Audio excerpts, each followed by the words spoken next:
안녕하세요. 박인철 방송 나는 나 114번째 시간입니다. 오늘은 좀 고통스러웠던 시간을 얘기를 해야 되겠습니다. 그게 뭐 하루 이틀 있었던 일이 아니고 자그마치 3년 동안 긴 시간 좀 희망과 절망과 고통 속에서 왔다 갔다 했던 그런 시간입니다. 이제 대학을 졸업하게 되면은 뭐 누구나 이제 물론 이제 대학원 이상 진학을 해서 공부를 계속하는 사람도 있겠지만 대부분 그 학부를 졸업하면 이제 직장을 찾게 되겠죠. 저 역시도 그 넉넉하지 않은 환경 속에서 대학을 마쳤고 그러고 나니까는 당연히 이제 졸업과 동시에 이제 취업을 해야겠다고 마음을 먹고 있었습니다. 근데 이제 저희 선배들을 쭉 보니까 뭐 취업에 대해서 그렇게 걱정하는 사람들이 아무도 없더라고요. 이제 대부분 이제 미술대학을 졸업하면은 이제 중고등학교 미술교사로 가는 게 이제 대부분인데 특히 이제 미술 같은 경우 서울대나 홍대를 졸업하면은 뭐 졸업장만 있어도 취직이 된다라고 할 정도로 그 누구나 쉽게 이제 교직으로 바로 직행을 하는 경우가 대부분이었습니다. 심지어 이제 우스갯소리이긴 하지만 성적이 좋았던 졸업생은 그 바로바로 취직이 돼서 중고등학교 교사를 하는데 성적이 나빴던 졸업생은 취직이 안 되니까 대학원 진학했다가 나중에 대학 교수가 되더라. 뭐 이런 이제 뭐 우스갯소리까지도 있었을 정도로 뭐 대학에서 성적이 좋다라는 게 뭐 엄청나게 뭐 뛰어난 수재해야 된다라는 얘기가 아니고 그저 그 대학 평점으로 봤을 때 이제 B학점 이상 정도면 예, 우수한 학생이다라고 이제 분류가 되기 때문에 B-면 이제 평점으로 이제 2.7 정도 되는데 뭐 2.7 이상이면은 누구나 뭐 교직하는 데는 아무런 문제가 없다라고 해서 아무도 솔직히 아무도라고 얘기하면 좀 어떻게 할지 모르겠지만 아무튼 그 졸업할 때가 돼가지고 그렇게 뭐 취직 걱정 때문에 뭐 불안해 한다든가 뭐 걱정을 한다든가 이런 사람을 적어도 제가 재학하는 기간 동안에는 본 적이 없었습니다. 그만큼 이제 서울미대를 졸업하면은 누구나 이제 바로바로 그 취업이 되는데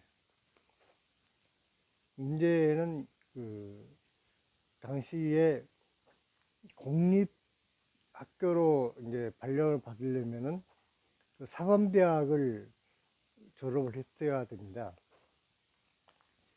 그러니까 이제 국립사범대학을 졸업한 학생들은 뭐 1급 정기사 자격증을 받게 되기 때문에 공립학교에 또 바로바로 이제 취업이 되었습니다. 근데 이제 문제는 뭐 인문계나 그러니까 문과 이과 쪽에는 사범대학이 있어서 예를 들어서 뭐 국어교육과 뭐 영어교육과 이런 식으로 사범대학 안에 그 과목별 이제 교사 자격증을 따로 이제 취득할 수 있는 그런 제도가 있었는데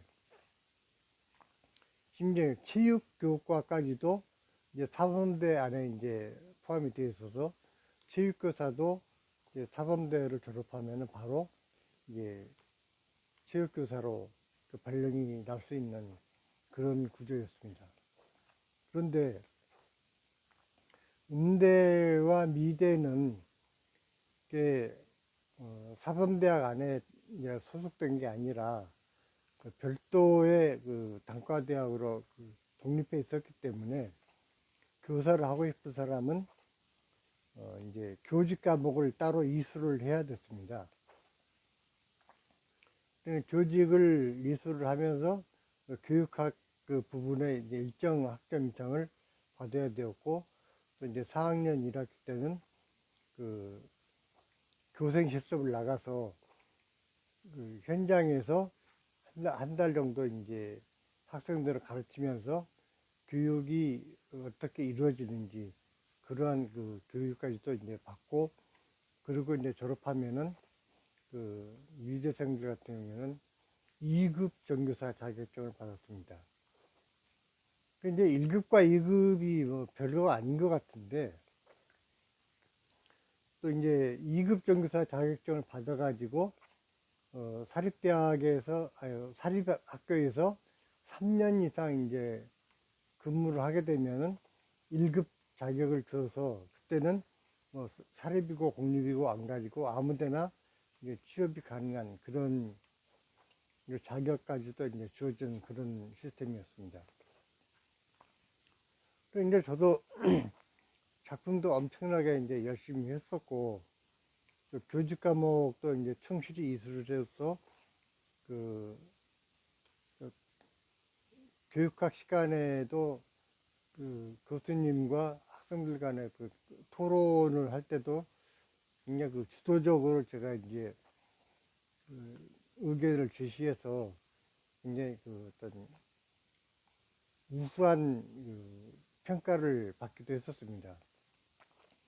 한 예를 들면은 도시에서는 이제 워낙 그 인구 과밀로 인한 과밀 학급이 이제 늘 문제가 되었습니다, 당시에.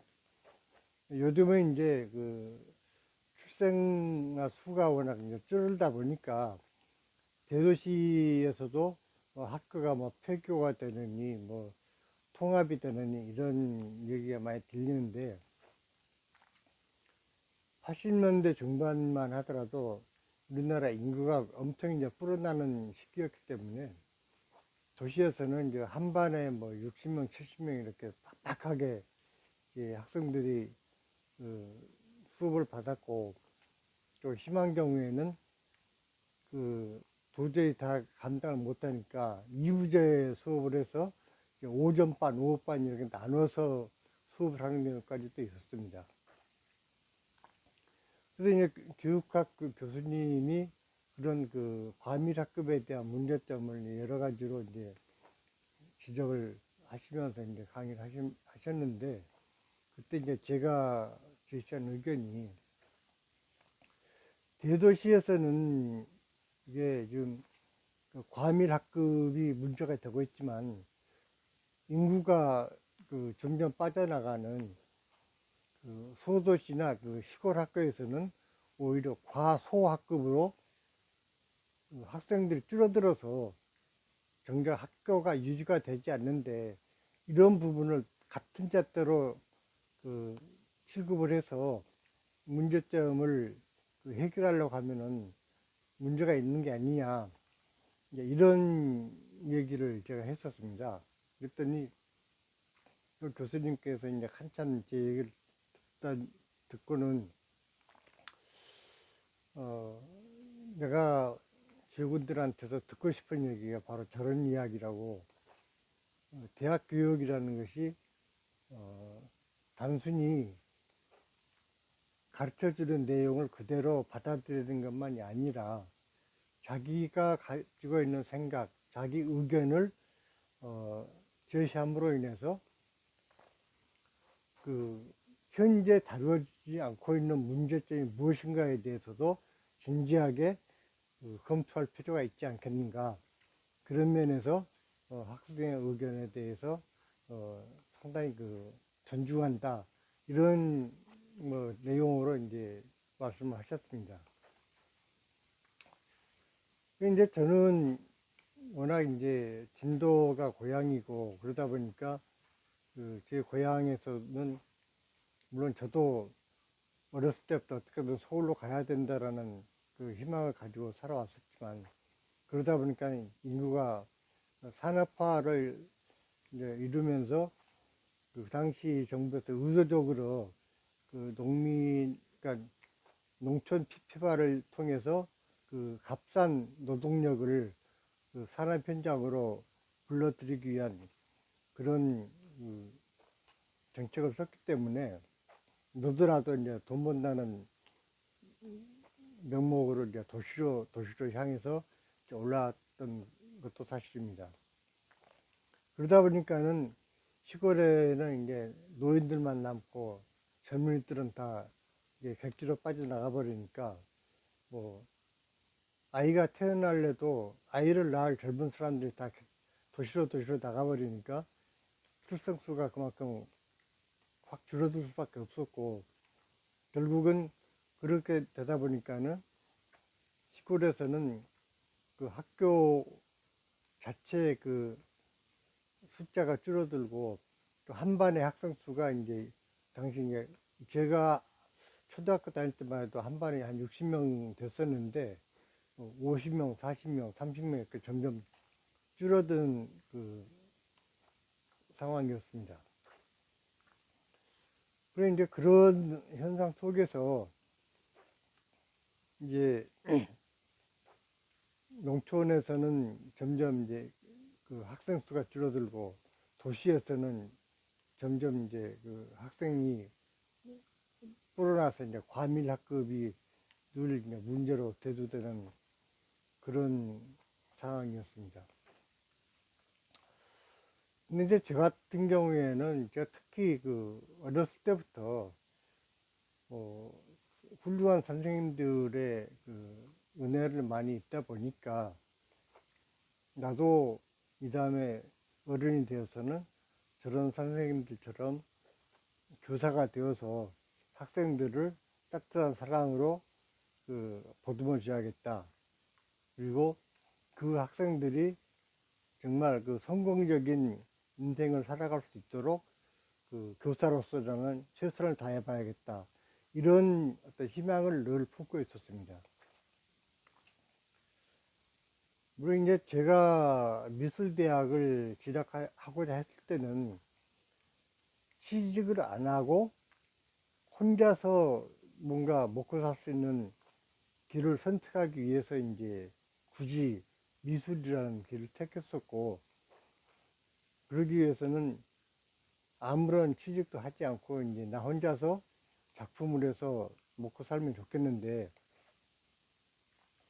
막상 대학을 다니면서 쭉 상황을 보니까 그 직업을 갖지 않은 순수 작가로서만 활동해서 생활을 이어간다는 것은 거의 불가능하다는 사실을 이제 알게 되었던 것입니다. 그래서 이제 어쩔 수 없이 저도 그렇다면 이제 직장을 잡아야겠는데 어떤 그 직장을 가질까라고 이제 고민을 하다가, 내가 어렸을 때부터 하고 싶었던 그 교사라는 그 직장을 이제 선택하기 위해서 나는 이제 선생님이 되어야겠다라는 결심을 굳히게 됐던 것입니다. 근데 뭐 선배님들이 그렇게 뭐 졸업할 때까지도 직장 걱정 안 하고 작품만 열심히 하다가 졸업하자마자 다들 교사로 들어가는 모습들 쭉 지켜봤기 때문에 당연히 나도 이제 그러리라고 이제 생각을 했습니다. 물론 제가 장애를 가지고 있다라는 것이 한편으로 좀 꺼림칙하긴 했지만, 어쨌거나 내가 교직을 이수하면서 교수님들한테도 이제 인정을 받았었고, 또 교생 실습 나가서도 학생들한테 그 또 이제 자체 평가를 했을 때 비교적 이제 우수한 그 평가를 해주는 걸 보고 나는 역시 선생님으로서의 자격이 있겠구나, 이런 생각을 했던 것입니다. 그런데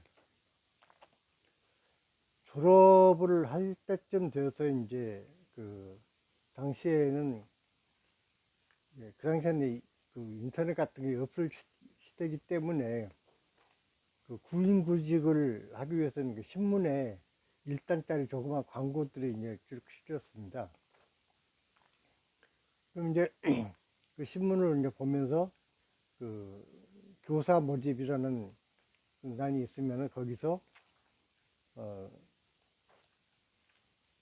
과목을 이제 보고 미술 교사 모집이 있으면은 이제 서류를 준비해 가지고 졸업증명서, 뭐 교사 그 이수증, 교사 자격증 등등 이제 이렇게 서류를 우편으로 보내면 바로 연락이 옵니다. 서류 심사에 통과되셨으니까 아무 날 오셔서 면접을 보십시오라고 이제 연락이 옵니다. 그러면은 처음에는 이제 신난다 하고 이제 가서 딱 들어서는 순간에 딴소리를 합니다. 연락이 잘못 가신 것 같습니다. 저기 이번에 저희 그 미술교사는 좀 이미 취업이 확정된 분이 내정이 되어 있습니다. 이런 식으로 이제 앨범을 내면서 이제 내치셨습니다. 처음에는 뭐 그런가 보다 하고 나왔는데 이게 한두 번이 아니고, 그러니까 서류 심사를 이제 서류를 그 제출할 때마다 서류는 바로 통과가 되는데 면접만 보러 가면은 엉뚱한 소리를 하는 것이었습니다. 근데 그 처음에는 뭐 연락이 잘못 갔다느니 뭐 이번 연도에는 미술교사는 뭐 계획이 없다느니, 그 계획이 없는 학교가 신문에다가 미술교사 모집이라고 광고를 냈을 리가 없는데 그런 식으로 이제 변명을 하면서 돌려세웠습니다. 제일 좀 제가 충격적이고 그 뭐랄까 좀 비참하게 느꼈던 게, 어느 학교라고 제가 여기서 굳이 뭐 공개는 하지 않겠습니다만은 그 학교를 갔더니 이제 면접실에서 대기하고 있는데 교감이라는 분이 이제 쓱 들어오시길래 이제 일어서서 이제 인사를 드리고 다시 자리에 앉으려고 하니까 뭐 당연히 이제 제가 지팡이를 짚고 있는 거를 보고 그 양반이 듣뜸 하는 얘기가, 아니 당신 근본 가지고 교사하려고 그래? 그러는 것이었어요. 그러니까 뭐라고 참 대답을 못 하겠더라고요, 그 상황에서. 그러니까 내가 뭐 어떤 자신감을 가지고 교사를 하려고 했는지, 그 혹독한 그 노동력을 요구하는 그 조속과 과정을 어떻게 내가 이겨냈는지, 또 교직과 과목을 이수하면서 그 교수님들과의 그 토론 속에서 내가 어떠한 인정을 받았는지, 또 교정 시험 나갔을 때 학생들이 나한테 어떠한 그 반응을 보였는지, 이러한 모든 것들이 아무짝에도 소용이 없다라는 것을 느끼게 되었던 것입니다.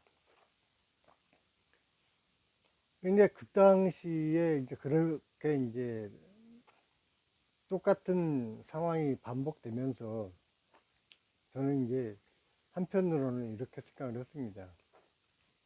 대한민국에 중고등학교가 수천 개가 있는데 내 몸뚱이가 뭐 수천 개 되는 것도 아니고, 뭐 내가 두세 명이 것도 아니고, 오로지 나를 고용해 줄 학교가 단 하나만 있으면 된다. 단 한 군데 학교만 있으면 나는 그 학교에서 내 최선을 다해서 교사로서의 역할을 해낼 것이다 라는 생각을 하면서 계속 이제 이력서를 들렸던 것입니다. 그의 겨울은 이제 그렇게 해서 이제 지나갔고, 이제 그리고 나서 그 다음에, 그러니까 2년 동안을 해도 이제 취업을 못했고, 결국은 3년째 가서 그야말로 한 군데 학교에서 면접을 보러 오라고 해서, 이번에 또 퇴짜 놓겠지라고 했는데 그 학교에서는 오히려 수업을 제대로 할 수 있겠느냐 이런 식으로 이제 이것저것 물어보길래 그냥 뭐 성심껏 답변을 해드리고 예, 왔는데, 그러면은 언제부터 근무하십시오라고 그러니까 신학기에 맞춰서 이제 근무를 하도록 이렇게 이제 연락이 왔습니다. 그러니까 제가 그 미술대학을 진학하는데도 그 고등학교 졸업하고 3년 동안이라는 시간을 쏟아부어서 이제 미술대학을 갔었는데, 또 미술대학 졸업하고 나서 교사로 또 취업하는데도 만 3년이 걸렸습니다. 그래서 어쨌거나 이제 3년 동안의 그런 그 끊임없는 그 노력을 거쳐서 이제 교사로 이제 그 발령을 받았는데, 사실은 이제 정확하게 따지면은 그 정교사가 아니라 이제 거기가 미술학교였기 때문에 그 실기 강사로 이제 들어갔던 것입니다.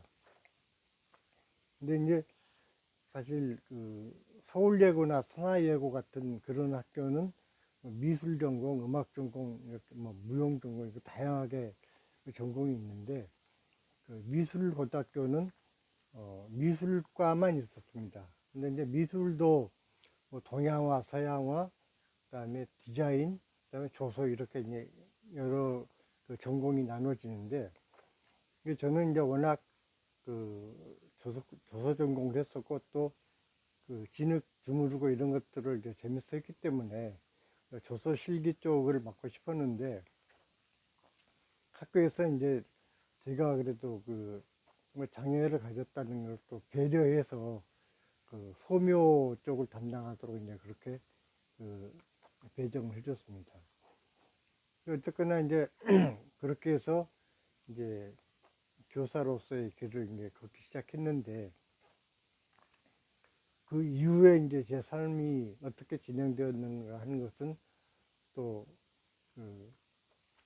좀 인연인지 뭐 팔자인지 모르겠지만, 아무튼 제가 미술과는 전혀 다른 분야로 이제 또 뛰쳐나가게 되는 그런 부분은 이제 차츰 말씀드리도록 하고, 그 3년 동안에 험난했던 그 구직의 기간을 오늘은 간단하게 말씀드리고 마치도록 하겠습니다. 감사합니다.